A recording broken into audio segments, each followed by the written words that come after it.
உன்னோட கோவத்தை கொஞ்சம் கண்ட்ரோல் பண்ணிக்கிட்டா நல்லா இருக்கும். 90,000 எலிய சாப்பிட்ட பூனை ஹஜ்ஜுக்கு போச்சா? தினமும் 24 மணி நேரத்துல 20 மணி நேரம் கோவமா இருக்கிற நீ, நான் எவ்வளவு அமைதியா இருக்கணும் நீ கிளாஸ் எடுக்கிற. Don't you feel funny?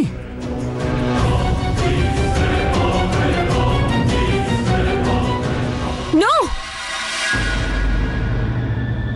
நீ என்ன பண்ண போற? எப்போ பண்ணிருக்கணும், இப்பதான் பண்றேன்.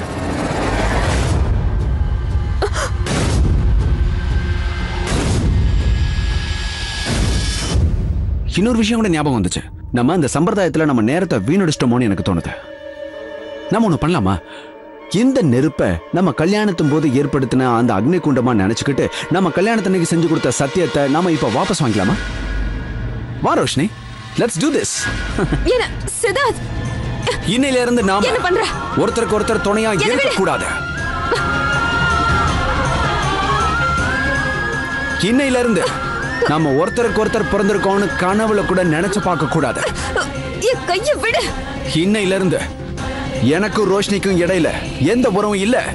ரோஷினிக்கும் என் கூட எந்த உறவும் இல்ல. அவளை பொறுப்பா பாத்துக்க வேண்டியது என்னுடைய கடமை இல்ல. அதே மாதிரி என்ன பொறுப்பா பாத்துக்க வேண்டியது அவளுடைய கடமை இல்ல. இன்னையில இருந்து நான் அவளுக்கு எந்த உதவியும் செய்ய வேணாம். அதே மாதிரி அவளும் எனக்கு எதுவும் செய்ய வேணாம். ரோஷினியை இந்த கல்யாணத்தால் ஏற்பட்ட பந்தத்திலிருந்தோ, இந்த கல்யாணத்தால் ஏற்பட்ட எல்லா பந்தத்திலிருந்தோ, சம்பிரதாயங்கள்ல இருந்தோ, சடங்குகள்ல இருந்தோ முழு மனசோட நான் அவளை விளக்குறேன். And we are done. இனிமே நாம ஒரே வீட்டுல இருக்கிற ரெண்டு முன்பின் தெரியாதவங்க, கல்யாணம் பண்ணிக்கிட்டவங்க இல்ல. ஆனா இந்த விஷயத்தை ஒத்து கவனிச்சா, கல்யாணத்தின் போது நான் உனக்கு செஞ்சு கொடுத்த சத்தியத்தை நிறைவேற்றிட்ட மாதிரி தான் எனக்கு தோணுது. உன்னை சந்தோஷமா வச்சுக்கிறேன்னு சத்தியம் பண்ணி கொடுத்தல, அதை நிறைவேற்றி கொடுத்துருக்கேன். ஏன்னா பிரிஞ்சு போறதுதானே உனக்கு சந்தோஷம். பாத்தியா, அதையும் நான் உனக்கு கொடுத்துட்டேன். இனி சந்தோஷமா இரு. இனிமே என் கையில உனக்கு கொடுக்கறதுக்கு ஒண்ணு இல்ல ரோஷினி. என்னுடைய வாழ்க்கையில சந்தோஷமான 3 மாசங்கள் தான் இன்னும் பாக்கி இருக்கு. And I'll see to it that you will have a lot of fun.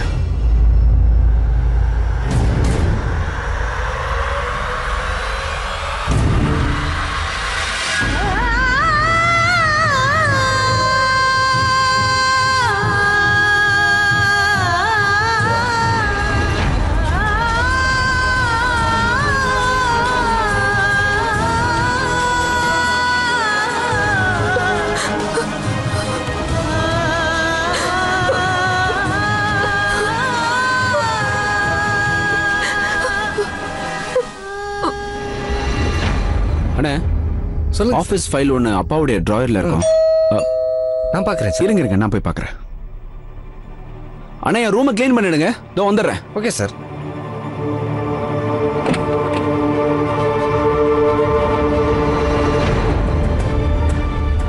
Wow, what a pleasant surprise. நான் இன்னைக்கு கடவுள்கிட்ட எது வேணாலும் அதை கொடுத்துருப்பாரு போல இருக்கே. நான் தான் கொஞ்சம் மிஸ் பண்ணிட்டேனோ. அது சரி சரி சரி சரி சரி உன் சாமான் செட்லாம் கொண்டு வந்துட்டியா?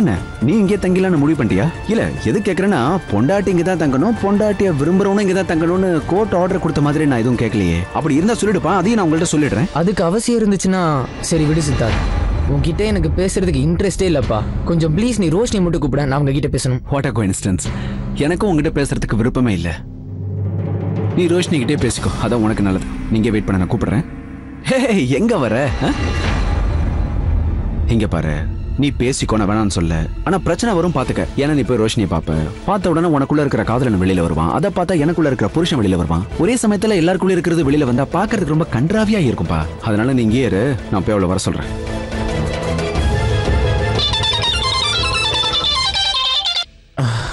சொல்லுங்க ஆண்டி. ராஜ், என்னாச்சுப்பா? ரோஷினியை பார்த்துட்டியா? இல்ல ஆண்டி, இன்னும் நான் ரோஷினியை பார்க்கவே இல்லை. சித்தார்த் தான் வந்து கதவை திறந்தேன் ஆண்டி. ஆஸ் யூஷுவல் தரக்குறைவா நடந்துக்கிட்டான்.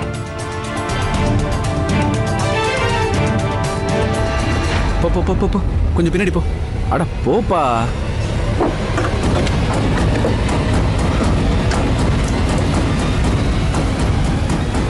சித்தார்த்,